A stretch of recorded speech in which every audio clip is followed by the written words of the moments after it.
දවසේ අලුත් වෙන පුවත් දැනගන්න අපේ නාලිකාව සබ්ස්ක්‍රයිබ් කරලා තියාගන්න. හිරුනිකා ප්‍රේමචන්ද්‍ර කියන්නේ සමගි ජන බලවේගයේ හිටපු දක්ෂ දේශපාලඥයෙක්. ඉතින් ඇත්තරම දේශපාලන ජීවිතය හරහා මෙන්ම පෞද්ගලික ජීවිතය හරහාද ඇය ඉතාමත් ප්‍රසිද්ධ චරිතයක් බවට පත් වී තිබෙනවා.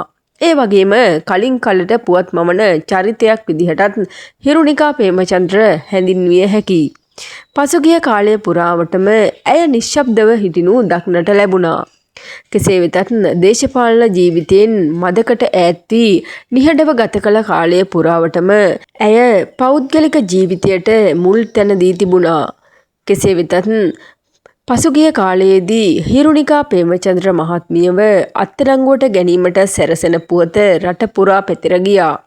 කෙසේ නමුත් ටික කාලයක් යද්දී අලුයට ගිනිමෙන් නැවතත් එය මතුවී තිබෙනවා. හිරුනිකා ප්‍රේමචන්ද්‍ර විටින් විට අපරාධ විමර්ශන ඒකකයට කැඳවනු ලැබුවා. ඉන් එක් අවස්ථාවකදී ඇය චෝදනා ලබා මාස කිහිපයක් සිරගෙට යන්නත් සිදුවුණා. කෙසේ වෙතත් නැවතත් එය කරලියට පැමිණ තිබෙනවා. ඩිපෙන්ඩරයකින් ගොස් පුද්ගලයෙක්ට පහර දීම සම්බන්ධයෙන් චෝදනා ලැබ සිටි හිරුනිකා ප්‍රේමචන්ද්‍ර මහත්මිය නැවත අත්අඩංගුවට ගැනීමට නියම කරන බවට තොරතුරු වාර්තා වී තිබෙනවා. ඉතින් නිහඬව සිටි කාලය පුරාවටම ඇයට මේ දරුණු අත්දැකීමට මුහුණ දීමට සිදුවෙයි කියලා කවුරුත් සිතුවේ නැහැ. ඉතින් එම නඩුව නැවත කැඳවීමට අධිකරණය තීරණය කර තිබෙනවා.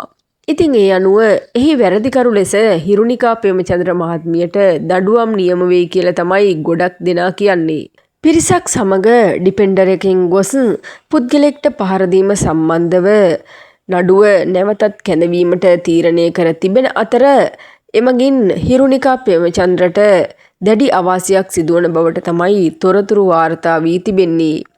කෙසේ වෙතත් මෙම නඩුව තාවකාලිකව නවතා තිබූ අතර නැවත කැඳවීමට අධිකරණය තීරණය කර තිබෙනවා. ඉතින් ඒ අනුව හිරුනිකා ප්‍රේමචන්ද්‍රට දඩුවම් නියම වන බවට තමයි තොරතුරු වාර්තා වෙන්නේ.